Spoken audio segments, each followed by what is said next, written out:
Desligue o ruído e conecte-se aos factos. Temos 10 estadias num dos hotéis de luxo Alma Lusa na Comporta. 2 adultos, 2 noites. Assine hoje o Observador com até 58% de desconto e habilite-se a ganhar. Tudo em observador.pt.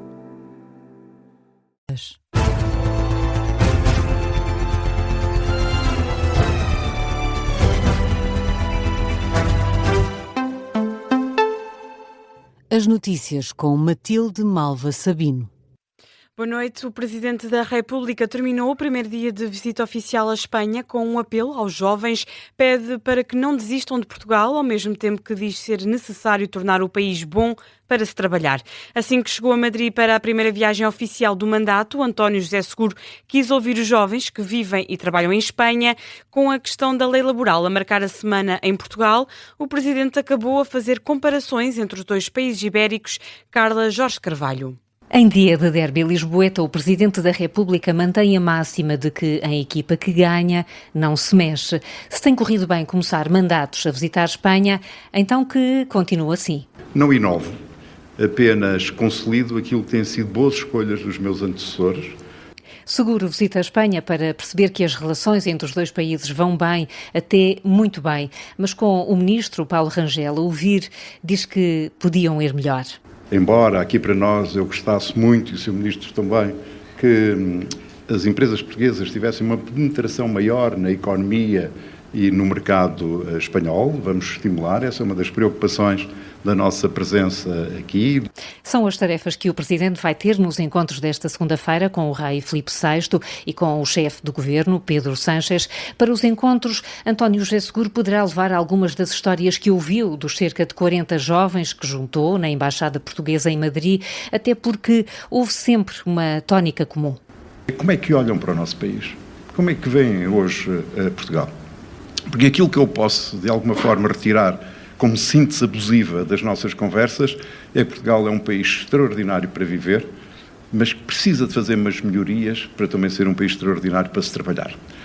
É o desafio deixado ao país por um Presidente que não se cansou de deixar um apelo aos jovens. Quero-vos deixar este apelo, não desistam de Portugal. Nós precisamos muito do vosso talento, da vossa energia, do vosso trabalho, dos vossos sonhos e da vossa generosidade. A editora Carla Jorge Carvalho a acompanhar o primeiro dia da visita oficial do Presidente da República à Espanha. António José Seguro reúne-se esta segunda-feira com o rei Filipe VI e depois com o Presidente do Governo espanhol, Pedro Sánchez, encontros que não terão direito a declarações no final. Foco agora no Estreito de Hormuz. O Irão promete retaliar em breve depois dos Estados Unidos terem apreendido um navio de carga iraniano que tentava furar o bloqueio naval. Numa mensagem do Comando Militar iraniano, citada pelo Times of Israel, Teherão acusa Washington de violar o cessar-fogo, o que confirma que o navio não terá sido mesmo apreendido, contrariamente às informações dos meios iranianos. A notícia da apreensão foi avançada pelo próprio presidente norte-americano. Na Truth Social, Donald Trump alega que os Estados Unidos atacaram e assumiram a custódia total de um navio cargueiro que tinha uma bandeira iraniana no Golfo de Omã.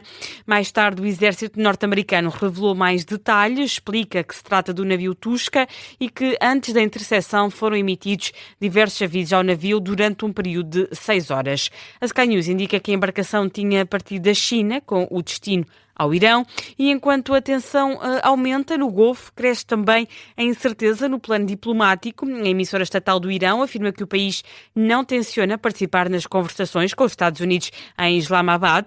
Fontes do regime afirmam que não há, de momento, planos para participar na ronda negocial marcada para esta segunda-feira. Donald Trump ordenou a delegação norte-americana a deslocar-se ao Paquistão com vista a alcançar um fim duradouro à guerra no Médio Oriente, 2 dias antes do fim do cessar-fogo, mas a presença do Teherão não é certa.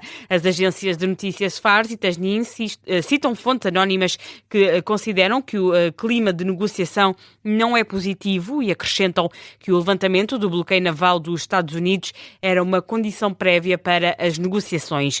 Outras fontes também anónimas, ouvidas pela agência oficial IRNA, indicam que não há nenhuma perspectiva clara de negociações frutíferas e apontam para o bloqueio no Estreito de Hormuz europeus e as exigências que consideram irracionais do Washington. Na Bulgária, o antigo presidente pró-russo Rumen Radev venceu as eleições legislativas do país. É o que indicam as sondagens à boca das urnas, citadas pela agência espanhola de notícias EFE. Os dados apontam para uma vitória com 39% dos votos e uma diferença superior a 20 pontos percentuais sobre o Partido Conservador Cidadãos para o Desenvolvimento Europeu da Bulgária, liderado até este domingo pelo primeiro-ministro Boyko Borisov. Apesar da vitória expressiva, Radev, de perfil eurocético e considerado próximo do Kremlin, não conquistou uma maioria absoluta, não deverá por isso conseguir governar sozinho. Radev, de 62 anos, tinha renunciado em janeiro deste ano ao cargo de presidente, um ano antes de concluir o segundo e último mandato. Vamos agora ao desporto. É cada vez mais líder o Futebol Clube do Porto. Os Dragões venceram esta noite de domingo em casa o Tondela por 2-0 e estão a um passo do título de campeão nacional. Os golos dos médios Gabri Veiga e Victor Frodolt foram suficientes para os Dragões aumentarem a vantagem sobre o segundo lugar. A equipa de Francesco Farioli aproveitou assim a derrota do Sporting diante do Benfica e está agora à condição com mais 7 pontos para o segundo classificado. A 4 jornadas do fim começa-se a desenhar a festa nos aliados, mas Farioli coloca para já água na fervura. Se começarmos a fazer cálculos, precisamos deste, precisamos daquele, perdemos o foco. Na verdade, temos que continuar da mesma forma. Sabemos onde está a meta, mas sabemos também quantos passos precisamos de dar. São muitos jogos para serem jogados e o próximo é para a taça. Depois vamos preparar o jogo do fim de semana, mas sempre com a mesma abordagem, jogo a jogo, com muita conexão e concentração. Porque, como se viu hoje, não são jogos fáceis, então não importa ficar aqui a fazer cálculos desnecessários.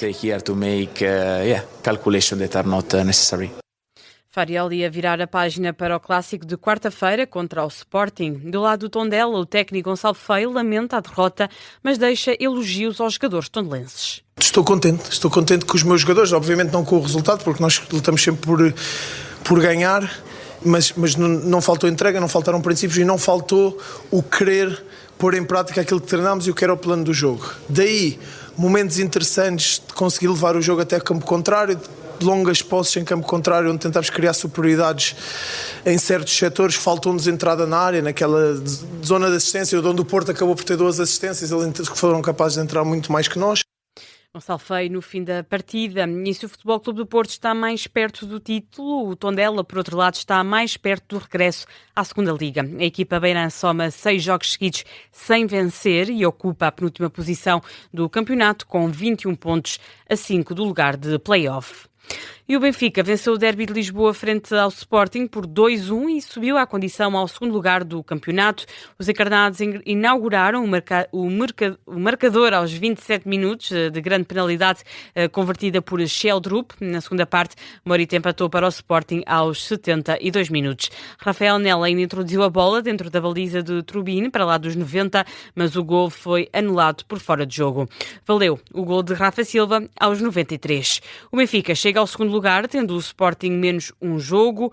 O técnico José Mourinho lamenta que o Benfica esteja dependente de eventuais deslizes do Sporting para chegar à vice-liderança. Continuamos a depender de resultados dos outros. A minha frustração no Casa Pia foi exatamente porque foi naquele momento que nós perdemos a situação de depender somente de nós. Eu queria vir aqui hoje jogar para ganhar e jogar para ser segundo.